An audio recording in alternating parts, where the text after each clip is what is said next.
Okay, so good morning. So nandito tayo ngayon sa ating isang site ng ating hydroponics system na ang tanim natin ay upland kangkong. So ngayong araw ay mag-harvest tayo kasi masyado nang mahaba ang ating mga kangkong. Saan tayo sisimula? Arit. So after ng 1 week dito, after 1 week ng ating harvest, bigyan na naman natin siyang kuhaan. So ganito lang yung cycle ng ng upland kangkong natin. Tuloy-tuloy lang yung harvest natin hanggang sa baka 3 season siya or 3 harvest siya. Pwede natin siyang kuhaan. Tuloy-tuloy lang yan.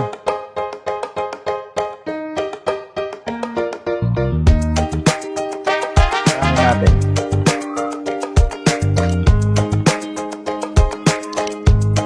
Ano naman yung harvest niya. Yung mga haba niya.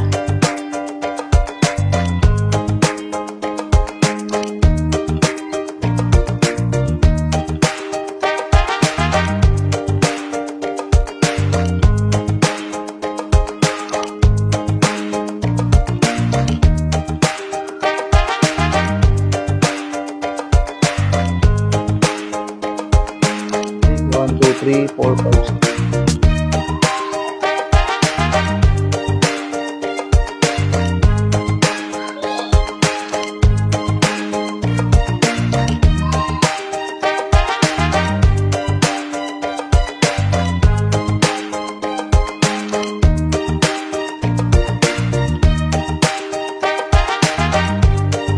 Sariwa talaga oh.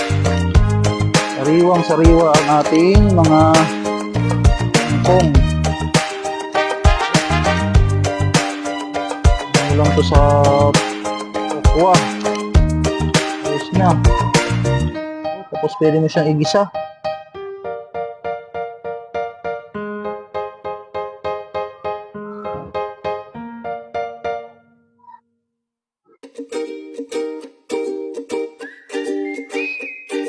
Ayun.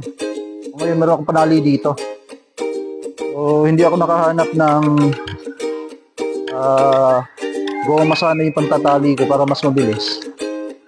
Hindi ako nakabili. Ang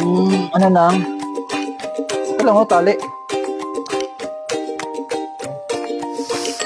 Madaling paraan na pagtatali dyan. Ito, 10 lang oh. Ito lang yung pagtatali niyan.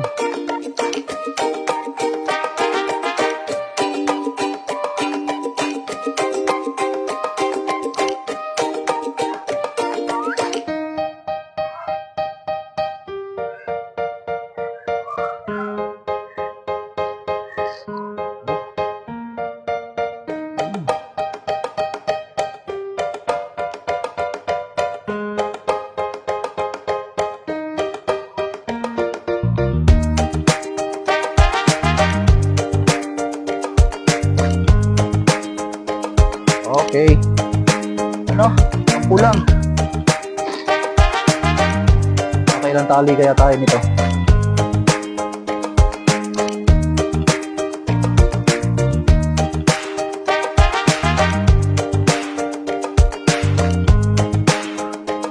Gagawa na naman ito ng mga teachers. Kahapon ay hindi ko siya in-harvest. Supposed to be dapat kahapon. Harvest ko na ito ngayon eh. Harvest ko na ito eh. Meron tayo bisita kahapon. Hindi muna natin sa in-harvest. So ngayon na.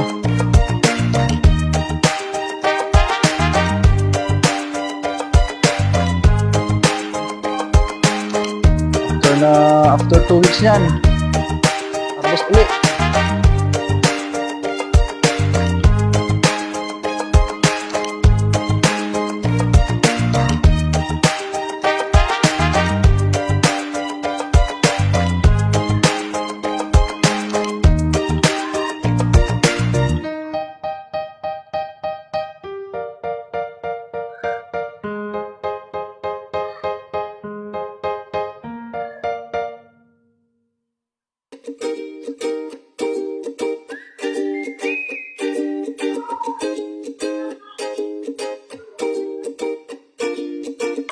bubunot.